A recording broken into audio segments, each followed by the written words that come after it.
Engine cut off എന്ന് പറഞ്ഞ സംഭവമുണ്ട്. അത് പല കമ്പനികളും മാനുഫാക്ചറും ഡിഫറെൻറ്റ് പേരിലാണ് അറിയപ്പെടുന്നത്. അപ്പോൾ അതിൻ്റെ ഒരു ക്യാം ഷാഫ്റ്റ് ഞങ്ങൾ കാണിച്ചു തരാം. അപ്പോൾ ഉദാഹരണം പറയുകയാണെങ്കിൽ 12 സിലിണ്ടറിലെ വാഹനം 6 സിലിണ്ടറും, അതേപോലെ 8 സിലിണ്ടറിലെ വാഹനം 4 സിലിണ്ടറും.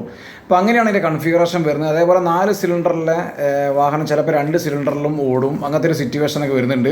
ഇപ്പോൾ ജർമ്മൻ വാഹനങ്ങളിലൊക്കെ എത്ര സംഭവങ്ങൾ ഉപയോഗിക്കുന്നുണ്ട്. ഉദാഹരണം പറഞ്ഞെങ്കിൽ 12 സിലിണ്ടറിലെ വാഹനം നമ്മൾ ഓടിച്ചുകൊണ്ട് പോകുന്ന സമയത്ത് മൈലേജ് വളരെ കുറവായിരിക്കും. അപ്പോൾ അതിന് വേണ്ടിയിട്ട് ആ ഒരു എഞ്ചിൻ ഓട്ടോമാറ്റിക്കലി 6 സിലിണ്ടറിലേക്ക് പോകും. ബാക്കിയുള്ള 6 സിലിണ്ടർ ഡെഡ് ആയിരിക്കും. അതിൻ്റെ ക്യാം ഷാഫ്റ്റ് കറങ്ങും, പക്ഷേ വാൽവ് ഒന്നും ഓപ്പറേറ്റ് ആവില്ല. അപ്പോൾ അത്തരത്തിലുള്ളൊരു ക്യാം ഷാഫ്റ്റ് ഞാൻ ഇവിടെ കാണിച്ചു തരാം.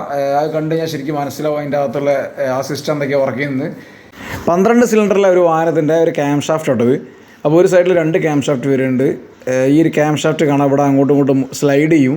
അപ്പോൾ ഈ ഒരു ക്യാം ഷാഫ്റ്റ് നമുക്ക് ഓണും ഓഫും ആക്കാനുള്ള ഒരു ഓപ്ഷൻ അവിടെ ഉള്ളത്. കാരണം ആ വാൽവിനെ ഓണും ഓഫും ആക്കാൻ നമുക്ക് ഇലക്ട്രിക്കൽ സോളിനോട് വാൽവുകളെ വെച്ചിട്ട് ഇപ്പോൾ ഇവിടെ ഈ ക്യാം ഇല്ലാത്ത ഭാഗം വരുന്ന സമയത്ത് ഈ വാൽവ് ഓപ്പറേറ്റ് ആവില്ല. അപ്പോൾ അതിൻ്റെ അകത്തുള്ള പിസ്റ്റം വെറുതെ മേലേക്കും താഴേക്കും മൂവാവും. ആ എഞ്ചിനകത്ത് ഫ്യൂലൊന്നും ഇഞ്ചെക്ട് ചെയ്യില്ല.